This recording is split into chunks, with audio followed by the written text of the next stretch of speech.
फिलहाल इस समय हिसार के लघु सचिवालय के बाहर से लाइव तस्वीरें देख पा रहे हैं, जहां पर पगड़ी संभाल जट्टा की तरफ से पक्का धरना लगा दिया गया, पक्का मोर्चा लगा दिया गया। पहले भी आश्वासन तो दिया गया था कि पक्का मोर्चा लगा दिया जाएगा, हमारी अगर मांगे नहीं मानी गई, पर उसके बावजूद भी धरातल पर अगर जिला प्रशासन की ओर से अगर बात की जाए, सरकार की तरफ से की जाए, तो अभी तक बैठ बिठाकर लगता तो नहीं है कि कोई हल निकला हो।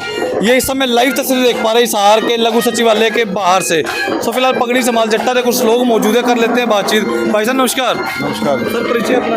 मेरा नाम मनदीप सिंह नथवान है। मैं पगड़ी संभाल जट्टा किसान संघर्ष समिति हरियाणा का प्रदेश का अध्यक्ष हूँ।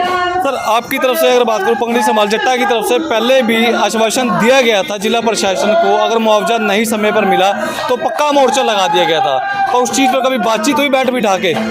देखिए, जो बीमा कंपनियां किसान को लूट रही है, वो कंपनियां सरकार के नज़दीक के आदमियों की है, और वो कंपनियां इतनी शक्तिशाली है कि वो जिला प्रशासन की बात नहीं सुनते। तो किसानों का प्रीमियम बैंकों से सीधा काटा हुआ है, और जब फसल खराब हुई है तो बीमा क्लेम देना बनता है। कानूनन ये बात अभी वो बीमा क्लेम देना चाहिए था, मगर ये दूसरे महीने में बीमा क्लेम आ जाना चाहिए था। अभी तक बीमा क्लेम नहीं दिया जा रहा। तो किसानों के पैसे का ब्याज हड़पा जा रहा है, और लारे लप्पे लगाए जा रहे थे भी दे जाएंगे पैसे, आ जाएंगे पैसे।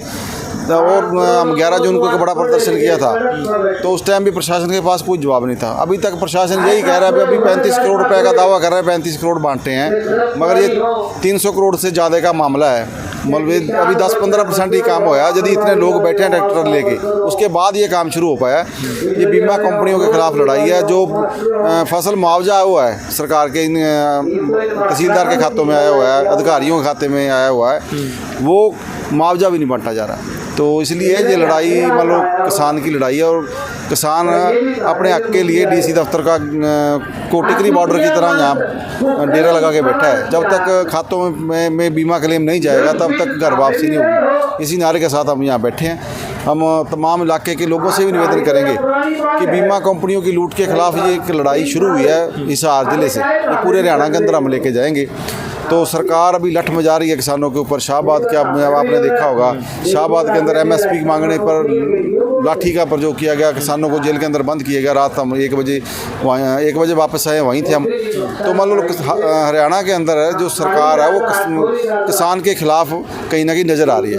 तो इसलिए किसान वर्ग का ये अपना हक बनता है कि हमें अब अपने अधिकार लेने के लिए हमें सड़कों पर निकलना पड़ेगा। तो 12 जून को हमने पिपली के अंदर एक रैली रखी है बड़ी, वो हरियाणा सत्र की रैली होगी, जिसमें लाखों किसानों को हम इकट्ठा करेंगे, और जो साथी हमारे अंदर हैं उन्हें बाहर निकालने की बात। और सूरजमुखी पर MSP मांग रहे हैं, जहाँ सरसम पर MSP नहीं दी जा रही, सरसम नहीं खरीदी जा रही। आपने देखा होगा कि संगठन ने जब वेब शनोई की दुकान के आगे धरना लगाया, तब एक दिन में आदमपुर के अंदर 62,000 से 65,000 क्विंटल सरसम बिकने का काम हुआ, मगर दूसरी मंडियों में सरसम नहीं बिकी। अभी भी सरकार ये कह रही है दाना दाना हम सरसम का खरीदेंगे। ये सारे मसले हैं, इन मसलों को लेकर ये पड़ाव पक्का है। ये मान लो इतनी गर्मी में लोग ये बैठे हैं, ये मुसीबत है, क्योंकि बात सुनने वाले कोई नहीं है, इसलिए मजबूरन हमें सड़क पर बैठना पड़ता है। सरकार वैसे दावा करती है कि किसानों को सभी सुविधाएं दी जाती है समय समय पर। अगर बात करूँ MSP जो लागू की जाती है, उसके तहत ही सामान को खरीदा जाता है, पर ये कहीं ना कहीं गड़बड़ घोटाला बीच में सिस्टम में कमी है। कहाँ कमी आ रही है? सरकार की नीति में कमी है। जो सरकार है वो खेती है जो कॉरपोरेट सेक्टर को देना चाहती है। जैसे हमने दिल्ली के अंदर जो आंदोलन लड़के आए हैं, ये उसी दिशा में काम कर रही है। अभी लोग खेती छोड़ जाएं, लोगों को इतना परेशान करो, लोग खुद ब खुद खेती बंद छोड़ जाएंगे। आज देखो, किसान का बच्चा खेती नहीं करना चाहता, वो दुकान पे नौकरी करना पसंद करता है, क्योंकि खेती में कुछ बच नहीं रहा, और किसान लगातार खेती को फेल कर रही है। ये सरकार की नीति का एक हिस्सा है। इसलिए ये हमें समझना पड़ेगा। कॉरपोरेट के खिलाफ ये लड़ाई आने वाले समय में बढ़ेगी। दिल्ली आंदोलन ने हमें सिखाया भी कॉरपोरेट देश में कैसे कब्जा करना है। इसने हमारे सारे रोजगार छीन लिए, जितने भी देश के संसाधन है उसे अपने कब्जे में ले रहा है। यहाँ तक कि भारतीय रेल अब अडानियों की रेल हो गई है। तो इसलिए सारे मसलों को लेकर एक समय ऐसा आएगा जब लोग सड़कों पर उतरेंगे। यही रास्ता है, और रास्ता नहीं बचा। पाजी काफ़ी दिन हो चुके धरना लगे हुए हिसार लघु सचिवालय के बाहर, तो कितने दिन और धरना देखने को मिलेगा? ये जो किसानों के द्वारा लगाया, ये अनिश्चित काल के लिए धरना लगाया गया है। अभी तक जब तक कोई सरकार की हमारे किसानों की मांगे नहीं पूरी होंगी तब तक हम यहाँ डटे रहेंगे। कहीं ना कहीं डर नहीं लगता कि देश का जवान और किसान आमने सामने कर दिए जाते हैं हर बार सरकार की तरफ से? ऐसे ना जो यहाँ जवान है वो भी किसान का ही बेटा है, तो वो जवानों को सरकार ये एक अपना खेल बरत रही है, तो आपस में दोनों को, किसान को और अपने नौजवान जो अपने कर्मचारी हैं उनको आपस में एक तानाशाही के रूप में वो प्रकट कर रही है। जी नमस्कार। नमस्कार। कितने साल हो गए खेती करते हुए आपको? सर जी मेरी उम्र होगी 55 साल की, शुरू से ही खेती कर रहे हैं। अच्छा, अब कहीं ना कहीं सरकार को नजर ऐसा आता है कि किसान बड़ा मोटा माल कमाते हैं, ऐसा ही है क्या? मोटा माल तो कोई नहीं, बात सुनो जी, दवाई इतनी महंगी होगी, रे इतना महंगा, खाद इतनी महंगी होगी, यूरिया डीएपी किसी चीज़ कोई दवाई देख लो सारी महंगी से महंगी है। जो अब सब्जी वाले देख लो, हमारे इलाके टोहने इलाका में प्रधान हूँ पगड़ी समाल जट्टा किसान संघ समिति का, हमारी साइड में सब्जी इतनी ज़्यादा लगती है, बहुत ज़्यादा। अब जो मिर्च थी ना, शिमला मिर्च थी, वो मतलब 1 रुपये 1.5 रुपये नहीं किसी ने पूछी।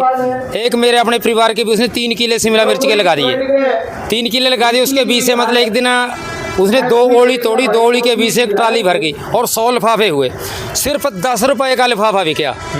इतनी दुर्गति है, और रो रहा था, मतलब उसको 3000 रुपये पल्ले से देना पड़ा लेबर का, इतना बुरा हाल है। मतलब कोई प्लेटफार्म पर नहीं कोई सब्जी बिक रही, किसी चीज़ का, कोई भिंडी का नहीं रेट सही, कोई करेले का नहीं रेट, कोई मिर्च का नहीं रेट, कोई टमाटर का नहीं रेट, बिल्कुल ही किसान इतना दुखी है, हद से ज़्यादा दुखी है। अब मंडियों में देखा जाता है कि किसान धक्के पर धक्के खाते हैं अपनी फसल को बेचने के लिए, अब कमी सेठों की तरफ से आती है या फिर सरकारों की तरफ से? बात सुनो जी, कुछ तो मतलब भ्रष्टाचार है दोनों तरफ से। अब हमने जो टोहाना के बीच ना ये चल रहा था अपना, जब ये गेहूं का काम चल रहा था, उस टाइम कई जगह कंडे लग रहे थे, कंडों के बीच भी 400 ग्राम एक बोरी के पीछे ज़्यादा तोल रहे थे। अच्छा। हमने 19 मतलब अपने आड़ती थे ना, उनको पर्चे दर्ज करवाए। ये मतलब है तो भ्रष्टाचारी। हमने कहा बात सुनो, बोरी के पीछे बोरी डाल दो, बोरी के पीछे बोरी डाल सकते हो आप, अर्जे 100 गट्टे के बाद एक बोरी बदल सकते हो। कई दफ़ा कह जाते सूख जाता है गट्टा, भी 100 के बाद बदलो आप, भी पहले और 600 ग्राम पीछे डाल रखा था उन्होंने, मतलब 400 ग्राम एक तरफ से हुआ ना, ये बहुत ज़्यादा नुकसान था। इस वजह से हमने उनका भ्रष्टाचार को ख़त्म किया, और एसडीएम साहब को पूरी हमारी वैसे सुनी है, रोड जाम भी किया, पूरे अनुशासन में रहकर किसानों का साथ दिया हमने। हाँ जी। तो इस समय तस्वीरों के माध्यम से आपको दिखाने का प्रयास कर पा रहे हैं हिसार के लघु सचिवालय के बाहर, जहां पर तकरीबन 8 से 10 दिन हो चुके किसान डटे हुए अपनी मांगों को लेकर। तमाम दर्शकों मेरे अपील है, जितने भी लोग इस समय इस वीडियो को देख पा रहे हैं, वीडियो को ज़्यादा से ज़्यादा शेयर करें, कमेंट करें।